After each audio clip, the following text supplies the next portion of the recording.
नमस्कार, मेरा नाम है राजकमल। सुबह के 8:30 बज चुके हैं और आपने लाइव सिटीज का विशेष कार्यक्रम सुबह की चाय देखना शुरू कर दिया है। देखिए, आज तारीख है 12 अक्टूबर।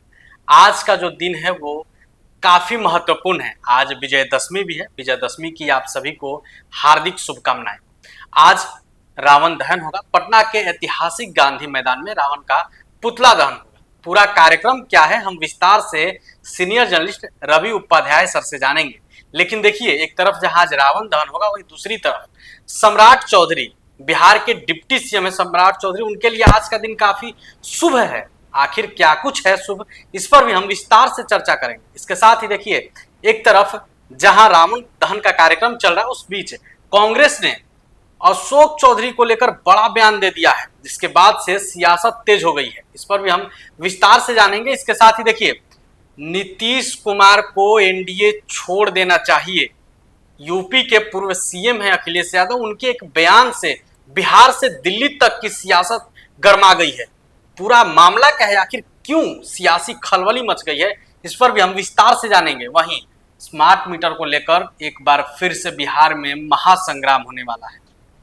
क्या होगा, तारीख क्या है, इस पर भी हम विस्तार से जानेंगे। वहीं देखिए, केंद्रीय मंत्री और भाजपा के फायर ब्रांड नेता कहे जाने वाले गिरिराज सिंह ने बड़ा ऐलान कर दिया है। वो अब स्वाभिमान यात्रा पर निकलने वाले हैं। आखिर उस यात्रा का मकसद क्या है, कब से शुरू होगी, कहां से शुरू होगी, इस पर भी हम विस्तार से बातचीत करेंगे। सुबह की चाय में आपका बहुत बहुत स्वागत है सर। आज रावण दहन होगा, पूरा कार्यक्रम क्या है? देखिए, विजयदशमी आज है। बुराई पर अच्छाई, बुराई पर सच्चाई, असत्य पर सत्य की यह जीत का ये आज विजयदशमी जो है सो मनाया जाता है। और पूरे देश भर में विजयदशमी हर्षोल्लास के साथ आज मनाया जा रहा है। और देखिए, हम जो बताने जा रहे हैं, पटना के ऐतिहासिक गांधी मैदान में हर वर्ष होता है। और इस बार भी जो है सो बड़ा लंबा चौड़ा रावण, कुंभकर्ण, मेघनाथ, तीनों को जो है सो यह बनकर तैयार है। हाँ, पुतला बड़ा विशाल काय पुतला है। और पिछली बार से इस बार गत वर्ष से इस बार जो है सो बड़ा और विशाल काय बना है। तीनों का रावण, मेघनाथ और कुंभकर्ण का यह पुतला।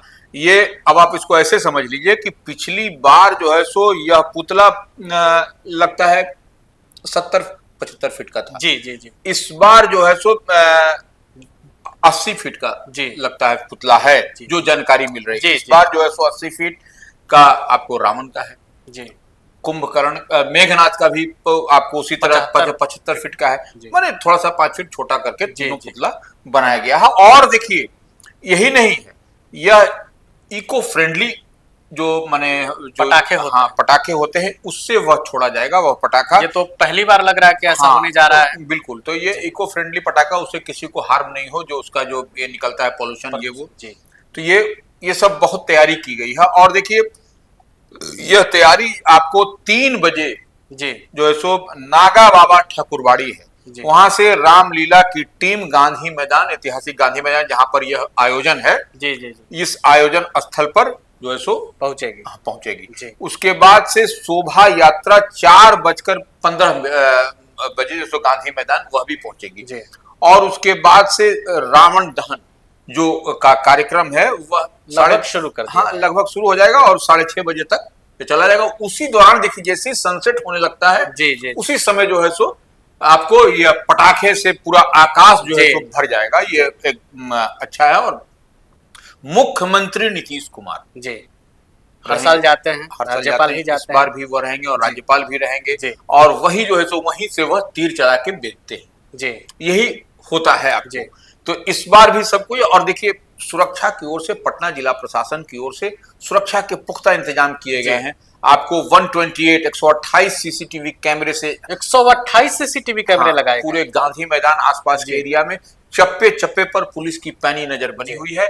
और पुलिस के तमाम अधिकारी बीती रात से ही जो है सो लगे हुए हैं।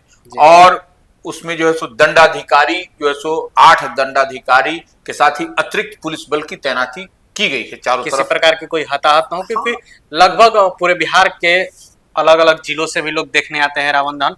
पटना के लोग तो लगभग पहुंच ही जाते हैं। बिल्कुल, देखिए जी। तो ये राजधानी पटना में यह बड़ा आयोजन होता है, जी। तो यह ऐसे में देखिए आसपास के जिलों से भी लोग जी, पहुंच जाते हैं देखने जी। के लिए, क्योंकि एक ऐतिहासिक ऐतिहासिक कार्यक्रम तो निश्चित रूप से इस बार भी आपको दिखाई पड़ेगा। जी। माने हर सड़क पर देखिएगा कि वह आदमी आपको गांधी मैदान की ओर जाता हुआ जी। दिखाई पड़ता, चाहे वो कहीं से आए, जाना उसको गांधी हाँ, मैदान ही। बिल्कुल। तो वह उस पर आपको टिटहरी की तरह रेंगता हुआ आदमी पैदल चलेगा, गाड़ी घोड़ा तो चलने भी नहीं। जी जी जी, मतलब आज पटना में गांधी मैदान की ओर जाने वाले सारे रूट को बंद कर दिया गया है। बंद कर दिया गया है, डाइवर्ट कर दिया है। एहतियात के तौर पर रूट को बदला, इधर उधर किया गया है। ट्रैफिक का चार्ट भी तैयार है कि किस तरीके से आप जाइएगा कि भीड़ भाड़ से आप बचिए। अगर आप घर से आज निकलने वाले हैं गांधी मैदान की ओर, तो एक बार आपको ट्रैफिक रूल देख लेना होगा, नहीं तो आप फंस जाइएगा। बिल्कुल बिल्कुल जी।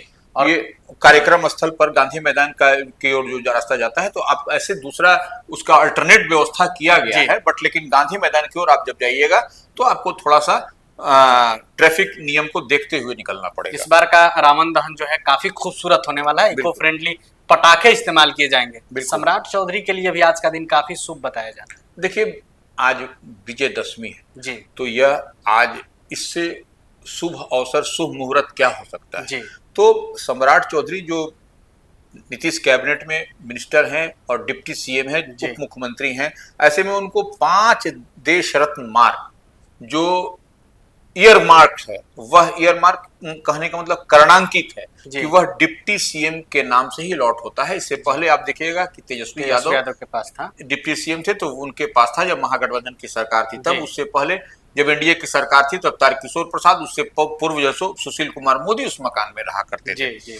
तो वो इस लिहाज से अब खाली हुआ है कुछ दिन पहले, और तेजस्वी ने उस बंगला को खाली किया है और अब जो है सो उसमें सब तैयारी हो गई है और आज ही जो है सो सम्राट चौधरी जो उप मुख्यमंत्री हैं उसमें अपना प्रवेश करेंगे। आज का दिन उनके लिए मुहूर्त के हिसाब से ठीक था और विजयदशमी ऐसे भी शुभ माना जाता है सनातन के लिए, तो वो इस लिहाज से आज वो प्रवेश करेंगे अपने बंगले में 5 नंबर में, और उसके बाद से पूजा पाठ जो होता है वो होता हुआ दिखाई पड़ेगा। नीतीश कुमार को एनडीए छोड़ देना चाहिए, इस एक बयान से बिहार से लेकर दिल्ली तक घमासान मचा हुआ है।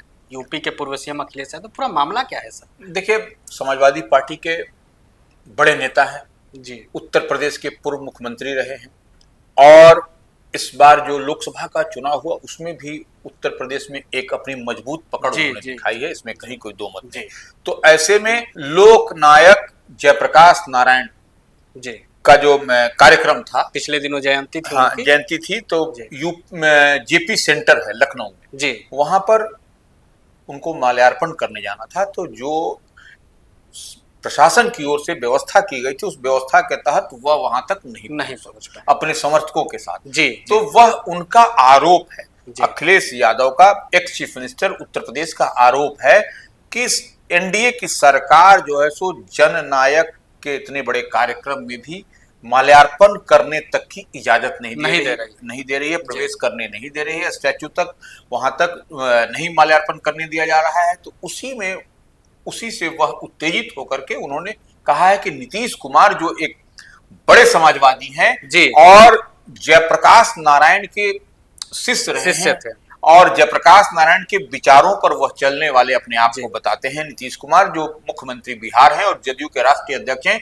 ऐसी परिस्थिति में जब लोकनायक जयप्रकाश नारायण के जो शिष्य हैं, जो अनुयायी हैं, जो मानने वाले हैं, जो फॉलोवर्स हैं, तो उनको उनके कार्यक्रम में माल्यार्पण करने नहीं से रोका जा रहा है। एनडीए की सरकार रोक रही है, भारतीय जनता पार्टी की सरकार रोक रही है। तो ऐसे में नीतीश कुमार को भी अपना समर्थन वापस ले लेना चाहिए, क्योंकि ये तो जग जाहिर है कि नीतीश कुमार के समर्थन से ही एनडीए सरकार बनी है। मोदी सरकार आप कहाँ रही? हाँ वही कर रहे हैं, तो एब्सोल्यूट मेजोरिटी में तो नहीं रही है भारतीय जनता पार्टी। तो निश्चित रूप से नीतीश सरकार कह लीजिए, नीतीश कुमार कह लीजिए, जेडीयू के समर्थन से ही वहां पर, या जेडीयू कह लीजिए, या अन्य जो टीडीपी हैं या लोक जनशक्ति पार्टी जो है सो रामविलास हैं, उनके बड़ा सहयोग है। तो नीतीश कुमार का और उससे बड़ा जो है सो सहयोग है। तो निश्चित रूप से वही वो कहते हुए दिखाई पड़ रहे हैं कि उनको सब दे लेना चाहिए, क्योंकि वो लोकनायक के इतने बड़े अवसर पर भी माल्यार्पण से रोका जा रहा है।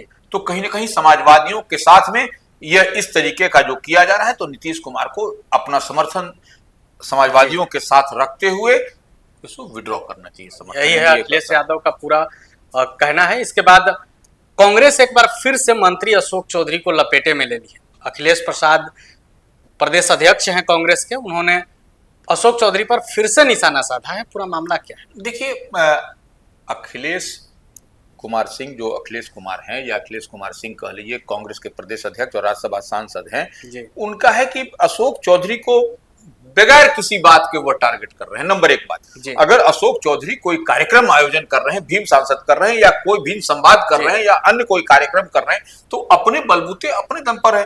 तो यह मेरे अंगने में तुम्हारा क्या काम है? यह अब कहिए कि राजनीति करने के लिए, राजनीति को चमकाने के लिए आप अशोक चौधरी पर टारगेट कर दीजिए, वह अलग विषय, वह उस पर। लेकिन आप वह कह रहे हैं तो वह बोल रहे हैं कि अनर्गल बयान, मैंने इस तरीके का कुछ बात कह के वो राजनीतिक रोटी सेकते हैं। तो भाई कोई भी आदमी राजनीति, हर आदमी राजनीति कर रहा है, तो निश्चित रूप से राजनीति में अपना वो कर रहे हैं। तो अशोक चौधरी जो है सो जेडीयू के बड़े और कद्दावर नेताओं में उनकी गिनती होती है। नीतीश कैबिनेट में वह मंत्री हैं, तो कोई भी कार्यक्रम करते हैं तो वो अपने बलबूते अपने इस कुबत पर करते हैं। तो कोई किसी दूसरे को उस पर कार्यक्रम सफल हो असफल हो तब आप कोई बात कहिए, कहीं कोई आप असफल हो गए या कहीं झोल झाल है उसमें तब आप उसको इंगित करिए, जनता को आप विपक्ष में हैं तब आप बताइए, तब एक अलग बात है। इसी तरह से बोल देना और बोल करके आप उनको टारगेट करके अपने आप को आप जो है सो फंसा बने बोलना, यह एक अलग विषय है। लेकिन अब यह एक बात उन्होंने कही है कि स्मार्ट मीटर को लेकर अखिलेश प्रसाद सिंह ने स्मार्ट मीटर को लेकर के जो बात कही है, वह बात समझ में आ रही है कि स्मार्ट मीटर निश्चित रूप से एक समस्या है उसमें समस्या कहने का मतलब जो मिडिल क्लास फैमिली है या जो दिहाड़ी मजदूर हैं उनके लिए यह समस्या है, क्योंकि उनके खाता में उतनी राशि होनी चाहिए, तभी उनका जो है सो लाइन नहीं कटेगा। और लाइन आपको पेमेंट करना आना चाहिए, गूगल पेटीएम सब आपको आना चाहिए, तो उतना पढ़ा लिखा होगा। तो जिले से लगातार खबरें भी आ रही है, लाइव सिटीज लगातार दिखा भी रहा है कि क्या है स्मार्ट मीटर का हाल क्या है। बिल्कुल लगता तो इसी को लेकर के देखिए, मुख्य विपक्षी पार्टी जो है राष्ट्रीय जनता दल, वह भी हस्ताक्षर अभियान चलाने की इस पर कर रही है। अब उसी दिशा में कांग्रेस भी जो है सो स्मार्ट मीटर को लेकर के 16 अक्टूबर को प्रदर्शन करने की तैयारी में है और वह हर जगह प्रदर्शन करेगी, पूरे बिहार के स्तर पर, पूरे जिले के स्तर में। तो ये एक स्मार्ट मीटर को ये लोगों ने एक मुद्दा बनाया है विपक्ष ने, और यह मुद्दा भी कहीं ना कहीं यह आम आवाम से जुड़ा हुआ मुद्दा है, इससे आप इनकार नहीं कर सकते हैं। गिरिराज सिंह स्वाभिमान यात्रा पर निकलने वाले हैं, काफी चर्चा है इस यात्रा की। देखिए, गिरिराज सिंह भारतीय जनता पार्टी के फायर ब्रांड नेता है, ठीक है, मोदी कैबिनेट में वह मिनिस्टर हैं, लेकिन भारतीय जनता पार्टी की कोई भी बात को माने जो मजबूती से रखते हैं, इसीलिए उनका नाम मैंने कहा भी जाता है कि फायर ब्रांड नेता है भारतीय जनता पार्टी के। तो गिरिराज सिंह 18 अक्टूबर से स्वाभिमान यात्रा शुरू करने जा रहे हैं। यह यात्रा जो है सो भागलपुर से शुरू होगी और उसके बाद वह भागलपुर से यात्रा शुरू होकर के कटिहार, पूर्णिया, अररिया होते हुए 22 अक्टूबर को किशनगंज में जाकर समाप्त होगी, जो कि प्रथम चरण का, जो उनकी यात्रा का प्रथम चरण का यह कार्यक्रम आया है। तो यह एक अवधि के गिरिराज सिंह कोई भी चीज करते हैं तो वह वोट की राजनीति को ही उससे आप जोड़ करके देख लीजिए तो वह दिखाई पड़ता है, जहां तक हम देख और समझ पा रहे हैं। जी, तो सुबह की चाय में आपने तमाम मुद्दों पर समझा और विस्तार से जाना। देखिए, आज फिर से हम बता रहे हैं कि विजयदशमी का दिन है। आज पटना के ऐतिहासिक गांधी मैदान में रावण दहन होगा। इसके साथ ही आज बिहार के डिप्टी सीएम सम्राट चौधरी के लिए भी काफी खास दिन है। बाकी क्या कुछ होता है, तमाम खबर पर हमारी नजर रहेगी। आप बने रहे लाइव सिटीज के साथ। अगर ये खबर आप यूट्यूब पर देख रहे हैं तो हमारे चैनल को सब्सक्राइब करें। अगर ये खबर आप फेसबुक पर देख रहे हैं तो हमारे फेसबुक पेज को लाइक करें। वीडियो देखने के लिए आपका धन्यवाद।